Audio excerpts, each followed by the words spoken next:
Hey everybody, and welcome to our leadership podcast where we take a little bit of time each month and just reflect on a leadership principle or a leadership idea from God's Word that we can apply to hopefully any area of our life, but particularly we're thinking about our ministry, our connection to our small groups, our connection to our ministry teams, and to our careers and education. So today, I want to talk to those of you who are helping develop other people. And the reality is that that's really what leadership is. Leadership means that God is using the gifts, the talents, the time, the environment where you find yourself every day to develop other people. If we were going to use kind of a church or a biblical word, we might use the word disciple, to really disciple people, and not just to disciple them in a way that is thinking about how do we give them new information or how do we give them more responsibility,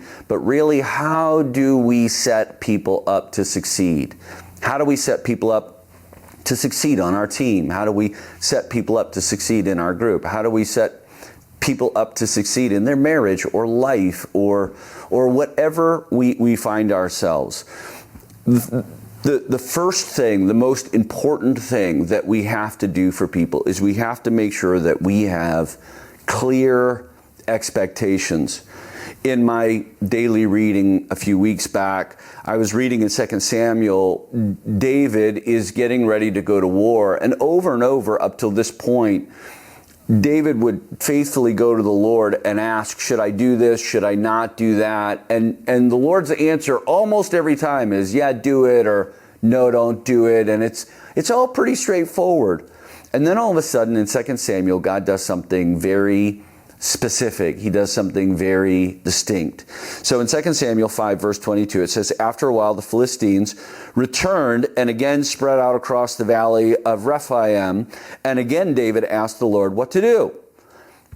Do not attack them straight on, the Lord replied. Instead, circle around behind and attack them near the poplar trees.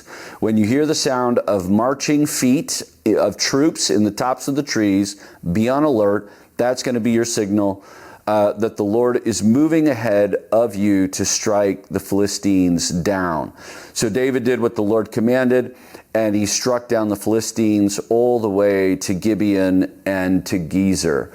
So I love the text because it's not every time that the Lord gives that much clarity, whether he's talking to David in an Old Testament context or whether he's speaking to Paul when he says on his road to Damascus experience, I want you to get up and go to Straight Street, and you're looking for a man of a specific name, and this specific thing is going to happen.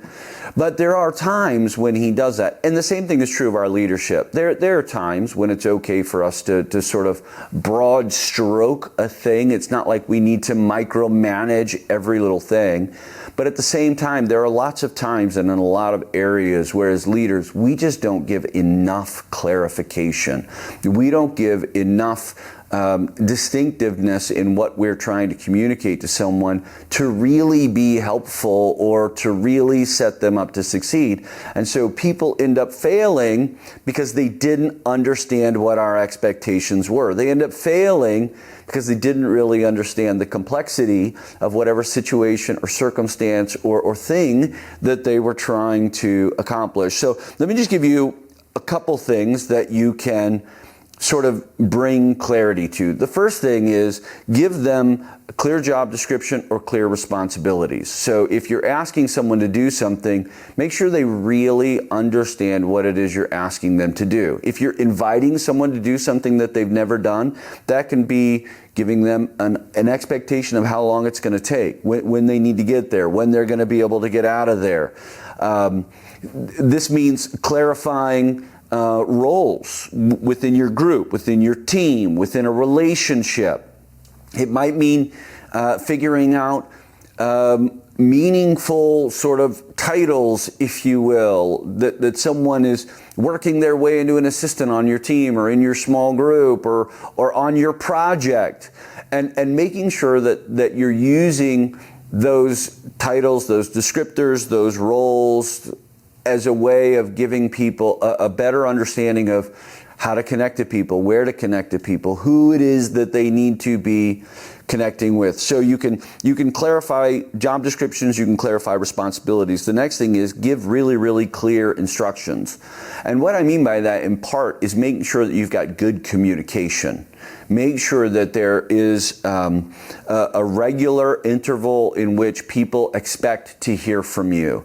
Regular intervals in terms of the way that consistency in the way that you're going to communicate with someone, that they understand if they're not communicating with you, who it is that they need to be looking to, or where it is that they can go and consistently get the information that they need, or equally important, where they can go to give information, where they can leave information, or what's the best way to get in touch with you, that there's some kind of a good sort of feedback loop where they can report back what's happening, where they're having successes, what they didn't think to ask or know to ask in previous iterations, and so on.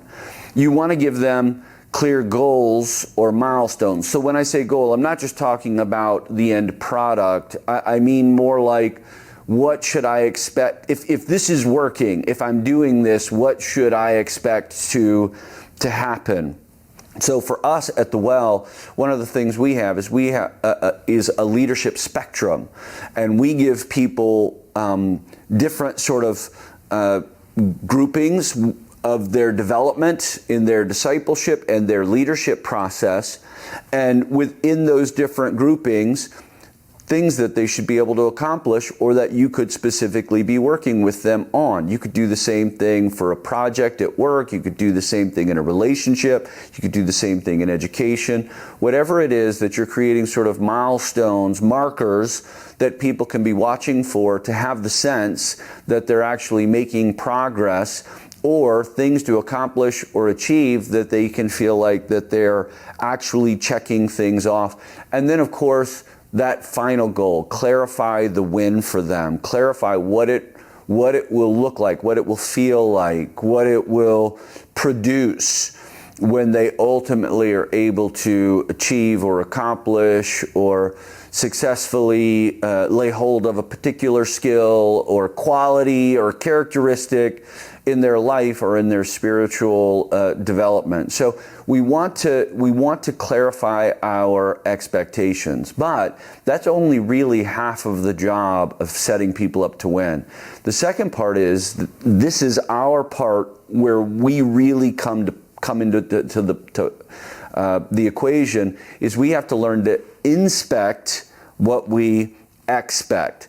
So if we have given people clear communication, if we've given people clear job descriptions or responsibilities, then we have to be there to watch, to manage, and to evaluate how they're doing it. And if they're not understanding what we said, to bring further clarification. If they're not doing it at the interval that we wanted, or they're not communicating back to us the kind of information that we need, that we're able to clarify in real time rather than just getting some kind of a review at the end of the year. One of the things that they're finding with the millennial generation and Gen Z, the younger people, is they don't want an annual review. And what they were saying was not, hey, we don't want you to tell us how we're doing. What they were saying is, we don't want to wait 9 months to find out that we could have been doing something better, that we could have been doing something more effectively, that there was value or assets that we were leaving on the table.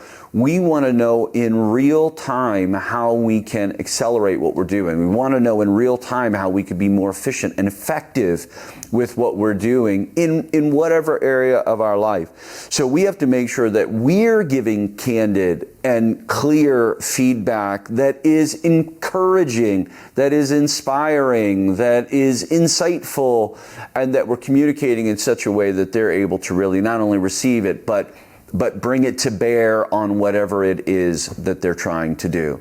So if we want to really set people up to succeed in this process of discipleship, in this process of mentoring or coaching or developing, however we want to think about that, we have to do a better job of bringing clarity to what it is that we're trying to do, what it is we're trying to help them accomplish or become, and then we have to be willing to walk with them in the process to give them constant feedback and praise to keep them moving and accelerating along the way.